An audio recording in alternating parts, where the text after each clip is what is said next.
está começando o Religare Conhecimento e Religião. Qual pode ser a relação entre telenovela, religião e política? Hoje eu converso com o cientista social Glaucon Durães e nós vamos conversar sobre esta relação no programa de hoje. Bem-vindo, Glaucon, ao Religare. Olá, Flávio, muito obrigado, eu que agradeço. E você pode nos acompanhar através do nosso canal no YouTube. Se você ainda não se inscreveu, aproveite agora, se inscreva no canal, marque no sino para ser avisado, para você ser avisada quando um novo programa for ao ar. E nós temos também o Religare no formato podcast. Você pode procurar pelo Religare no desenvolvedor de sua preferência, como o Spotify, por exemplo, e acompanhar o Religare de qualquer lugar. Glaucon, conta para nós como é que foi que você se aproximou desse tema, né? Estudar como cientista social, né? Uma telenovela e procurar ver a relação aí dos temas religião e política. Que telenovela foi essa, né? Sim, foi a telenovela Apocalipse da Record de TV, que foi apresentada entre 2017 e 2018, né? E foi bem por acaso que eu me encontrei. Foi num momento assim de interesse pelo fenômeno religioso somado ao fenômeno político, né? E foi por acaso, porque na minha casa a gente assiste novela desde criança, então assim, eu estava passando pela sala, vi minha mãe assistindo essa novela e eu fiquei assim encantado com a cena que eu vi, e aí despertou, foi a cena de uma cerimônia religiosa muito parecida com as cerimônias que o Papa realiza com os cardeais, e eu fiquei encantado com aquela cena, sentei. E dali do meio eu consegui identificar algumas conexões entre discurso político e discurso religioso. E então, eu já tinha acabado de formar em ciências sociais, sentei no sofá e fiquei prestando atenção ali e vi um problema de pesquisa que poderia levar para o mestrado. E, de fato, eu desenvolvi a ideia e levei ele para o mestrado. Agora, no início do ano de 2021, você concluiu seu mestrado em Ciências Sociais pela PUC-Minas, né? Você é formado pela PUC-Minas. Aliás, nós temos alguns amigos em comum. O Paulo Vinícius Faria Pereira, né, que é um colega seu, uma pessoa muito especial que tem muita colaboração no Religare, o pessoal nem sabe, né?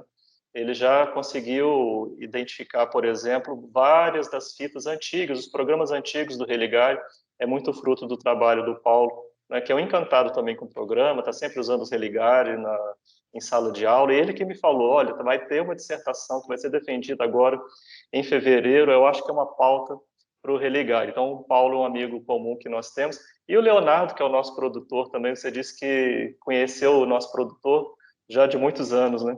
Isso, do Fico muito tempo de feliz, coroinha. olha só, fico muito feliz da gente ter esse encontro com esses amigos em comum. Bem, você identificou uma pauta religiosa e uma pauta política, né? A gente sabe que a Record TV está ligada à Igreja Universal do Reino de Deus e você destacou parte do seu trabalho, né, para falar sobre esta instituição religiosa. O que os pesquisadores e as pesquisadoras da área das ciências sociais, né, como é que eles têm apresentado a Igreja Universal do Reino de Deus em suas pesquisas? O que caracteriza a Igreja Universal do Reino de Deus do ponto de vista da pesquisa em ciências sociais? Então, ela é tratado como um dos grandes fenômenos religiosos, né, no Brasil a partir da década de 80, e aí a partir da década de 90 que ela começa a se tornar muito pesquisada, tanto pela inserção nela no campo da política.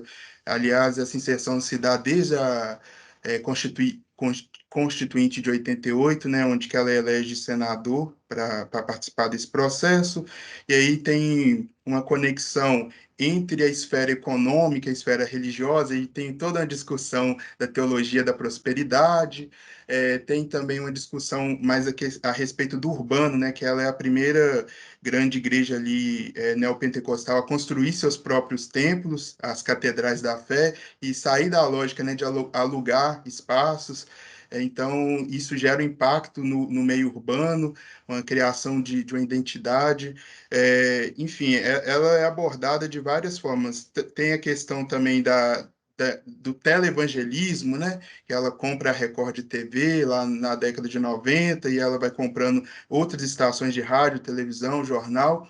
Então, ela é um fenômeno que é como uma praia, né? A areia da praia vai sugando a água do mar e vai gerando ali nova realidade. E, por último, esse fenômeno da transnacionalização dela, que ela vai para a América Latina, para a Europa, para a África. Então, assim, todos esses fenômenos que a igreja está envolvida, as ciências sociais se interessam e está pesquisando. Então, você falou da questão do teleevangelismo. Há um elemento, já que a gente vai falar em telenovela, né, transmitida por um canal de TV, um dos principais e maiores canais de TV do país, que é a Record TV, qual que é o específico, né, dessa sequência de inserção das igrejas na mídia? O que que a Record TV tem de específico, né, como emissora ligada a uma instituição religiosa? É, ela tem de específico que ela cria um modo de televangelismo no Brasil distinto dos Estados Unidos. Lá, geralmente, tem a ideia de construir uma igreja na televisão. E aqui no Brasil, não. A televisão, né, no caso a Record TV, ela não constrói uma igreja dentro dela, ela serve para chamar os fiéis para dentro dos templos religiosos. Então, a agenda dela, a grade de atrativos dela mistura elementos religiosos, os cultos e tudo, e elementos não religiosos, tem a ver mesmo com a indústria cultural, mas o objetivo dela, distinto dos Estados Unidos, é chamar os fiéis para dentro das catedrais da fé e das igrejas. Bom, você usou o recurso de estudar como documento uma telenovela. Você já disse, né, a novela Apocalipse, que foi ao ar entre os anos 2017 e 2018. O que é isso, né? Trazer a telenovela como um documento? Então, é bem interessante essa pergunta, porque os estudos sobre documentos, eles nasceram num período positivista. Então, tinha a ideia que o documento era muito papel do cartório, do Estado, aqueles documentos escritos, né? E, na verdade, documento pode ser uma série de coisas, até coisa não imaterial pode ser considerado, coisas virtuais, né? Pode ser considerado documento. No caso, o que que eu identifiquei que configura a novela Apocalipse como documento? É o conteúdo, né, o conteúdo dela e a forma como ela apresenta uma leitura de Brasil, de política, da crise, né, da política brasileira, a partir de uma linguagem religiosa. Então, assim, daqui 50 anos, se alguém quiser uma boa interpretação de como que o mundo neopentecostal enxergava a época que a gente está vivendo, né, na década de 2010, essa novela oferece essa linguagem. Então, ela não é um documento no sentido que ela conta para a gente uma realidade nua e crua. Ela faz uma interpretação teológica de uma realidade política, através da encenação, então, do Apocalipse, né? E em relação a esse documento, a telenovela, que tipo de abordagem, de análise você fez? Você cuidou de ver as imagens, a narrativa, o discurso? Que é a sua proposta de análise dessa telenovela? Como documento, a gente tem que analisar o contexto que ela foi produzida, os autores, né, o conteúdo, tudo isso envolve, né, para dizer qual documento é esse, qual que é o valor dele, ele é original, ele não é original, do que ele está falando, para quem que foi feito. Mas o foco da minha pesquisa foi na narrativa, então eu fiz a análise do discurso, né, e, enfim, então eu falei mesmo abordei a questão dos discursos, como que esses discursos eles expressam é, esse misto entre o campo religioso e o campo político.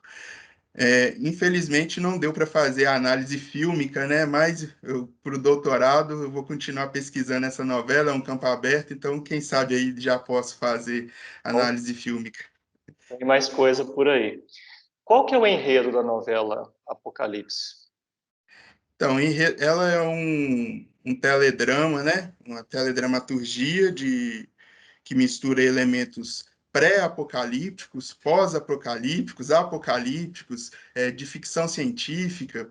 e ela tenta narrar, né, o fim do mundo, o fim dos tempos. Então a categoria Apocalipse aparece aqui como o fim dos tempos, é, entre 1987, que é onde começa os primeiros sinais do Apocalipse. Isso se aprofunda entre 2017 e 2020, que é os chamados 3 anos de falsa paz, e caminha para até 2027. 2027 é o fim mesmo, é quando Jesus volta, e aí os 7 anos de tribulação. Então, ela ambienta o fim do mundo nesse período de 40 anos, com foco nesse período aí de 3 anos de falsa paz, e ela é ambientada no Rio de Janeiro, aqui no Brasil, em Nova York, Estados Unidos, em Roma, Itália, e em Jerusalém, Israel. Então, o contexto, né, são esses 4 países nesse período de 40 anos.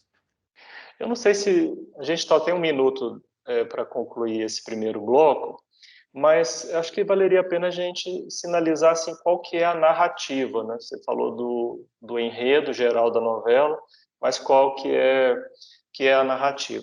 Mas, enfim, vamos guardar esse tempinho, né? A gente chama o intervalo e conversa um pouco mais quando a gente retomar. Sim. No Religare de hoje, nós estamos falando sobre telenovela, religião e política. Glaucon Durães, cientista social, é o nosso convidado. A gente vai fazer um rápido intervalo, mas voltamos já já.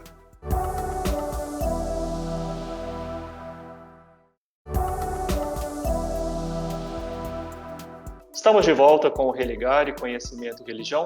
Hoje eu converso com o cientista social Glaucon Durães. Nós estamos conversando sobre telenovela, religião e política. Ele fez uma pesquisa no programa de Ciências Sociais da PUC Minas sobre a telenovela Apocalipse, e procurou encontrar aí aspectos do discurso religioso e político.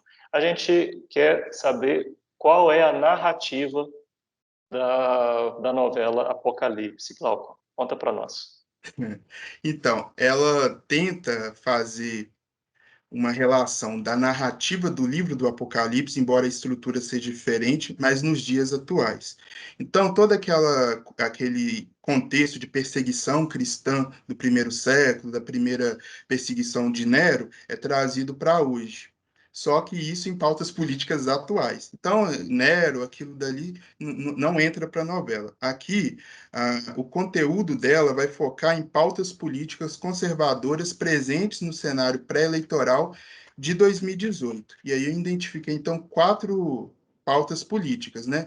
A primeira é uma crítica muito forte ao comportamento, a crítica comportamental ao feminismo. Então, são representadas ali um conjunto de mulheres modernas, por exemplo, a Débora Coy, que são as mulheres que fazem sexo antes do casamento e tal, e sempre o desfecho da vida dessas mulheres sempre é alguma coisa ruim. Então, todas as mulheres que têm algum elemento moderno, o desfecho delas é ruim. Em contrapartida, as mulheres, né, as evangélicas lá, que são mães de família, temente a Deus, o desfecho delas são bons. Então, tem uma crítica ao feminismo.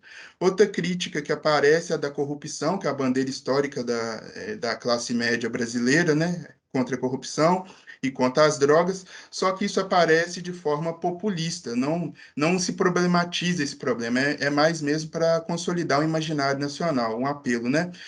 Tem uma crítica muito forte à ciência, ao ateísmo científico, enfim. Então, a novela trabalha com, né, a Bíblia como essa fonte da verdade, a Bíblia como científica. Então tem um contraponto. Essa ciência aí, ateia é do mal, então o cientista ateu ele é do anticristo, e a ciência que, por exemplo, design inteligente, que eles usam a ciência do bem porque usa a Bíblia como verdade. E por final, a pauta antiglobalista ou antiglobalização, que tem a ver com a crítica aos direitos humanos e ao ecumenismo.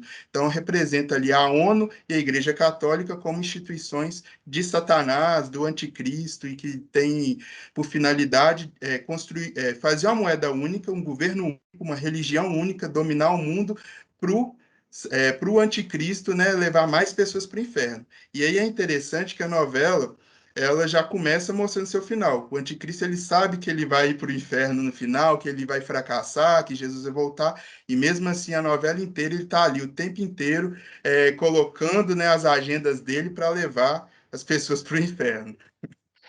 Pelo que eu vi no seu trabalho e pelas imagens que você selecionou da própria novela, que você adicionou na sua pesquisa, é, também evoca o contexto atual brasileiro, né? Porque, por tudo isso que você falou e pela agenda, né, de vários setores religiosos, não exclusivamente da Igreja Universal do Reino de Deus, é, mas também de setores do catolicismo, setores de outras igrejas evangélicas, setores, né, desse grupo de perfil conservador ou até ultraconservador, né? É, você traz também imagens que evocam, né, o ambiente político, né, daquele período 17 e 18. Isso, essas imagens inseri elas mais na tentativa de exemplificar o discurso, porque se trata de uma novela, então não é só discurso. Tem, tem toda uma questão, né, fílmica. Só que eu não fiz análise fílmica. Ali eu mostrei mesmo, olha, como é que a Igreja Católica, eles representam, por exemplo, o Papa Francisco, é, usando sempre uma túnica preta, né, em sinal de humildade, e não usa aquela roupa papal, representam o anticristo e tudo, com elementos ali que lembra John Kennedy, que lembra Lula. Então, as instituições, assim, parece mesmo a Igreja Católica, parece mesmo a ONU, só que eu não destrinchei muito essa questão mais da imagem. Você está deixando isso para o seu doutorado, né? A gente espera, a gente deixa essa pergunta aí para quando você voltar com essa análise. Mas desses pontos que você destacou aqui, um deles que eu vi desenvolvido no trabalho é sobre a questão do fundamentalismo, né? O que é essa perspectiva fundamentalista e de que maneira ela aparece, né, na telenovela Apocalipse? O fundamentalismo, né, como movimento religioso, ele parte de pressupostos inquestionáveis da fé.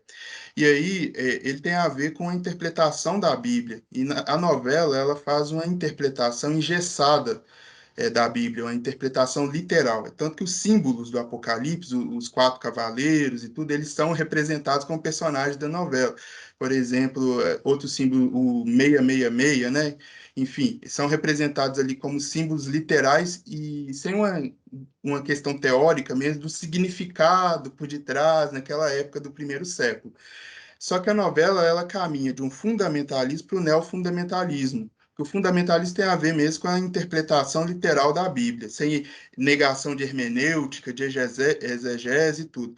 Já o neofundamentalismo é a entrada do fundamentalismo na política. Pode nas outras expressões, mas eu tratei na política.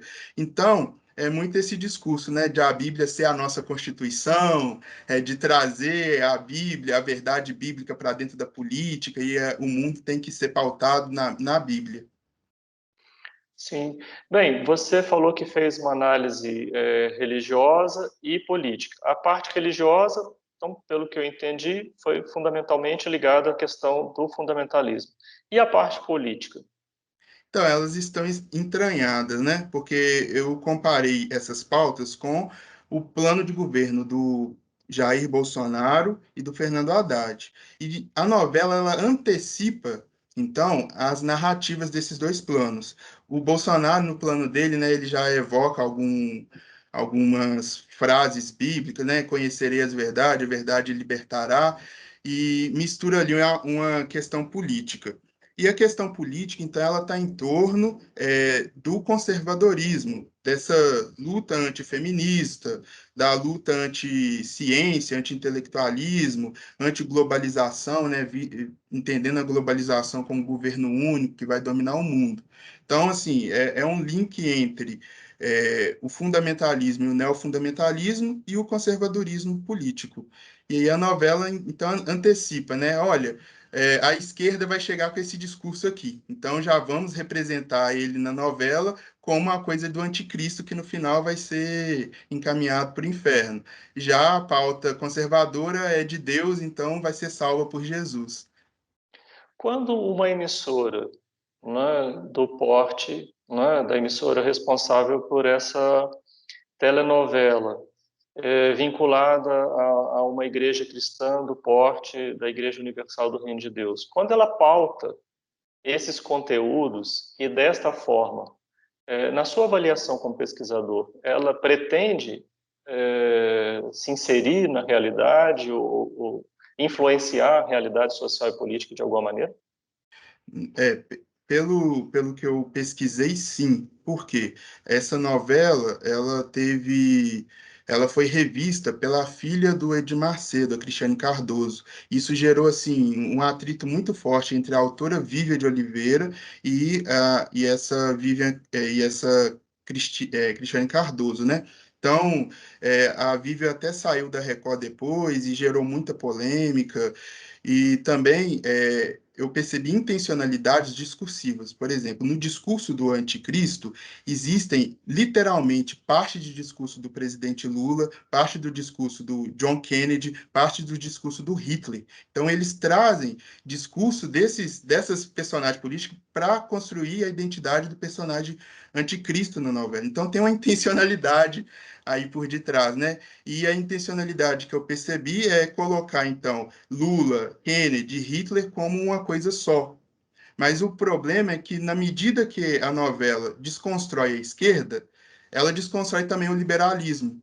Porque o liberalismo, de forma nenhuma, ele apoiaria pautas ali que o conservadorismo da novela apoia.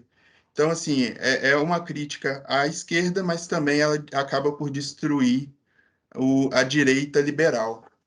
Esse controle do discurso, pelo que você, então, detectou, está para além da autoria. Não é uma Isso. questão da autora da novela.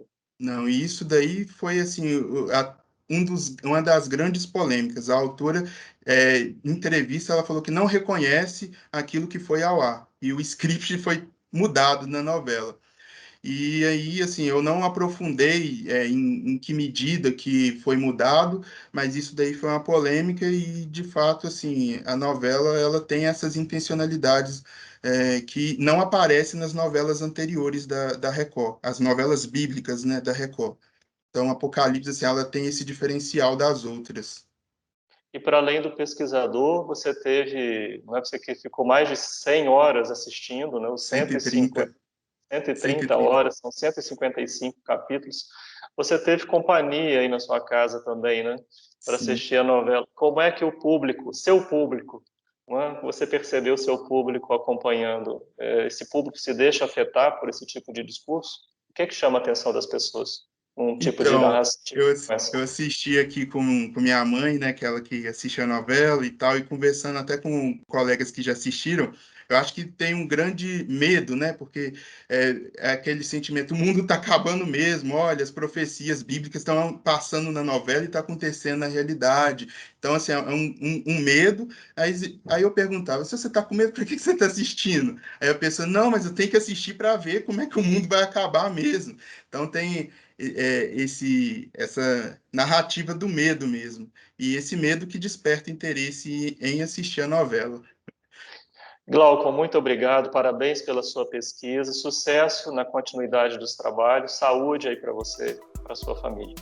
Muito obrigado, Flávio. O Religar é um projeto de extensão do Programa de Pós-Graduação em Ciências da Religião da PUC Minas. Para você conhecer as nossas atividades e cursos, acesse a página que está em pucminas.br/ppgcr. O Religar de hoje fica por aqui.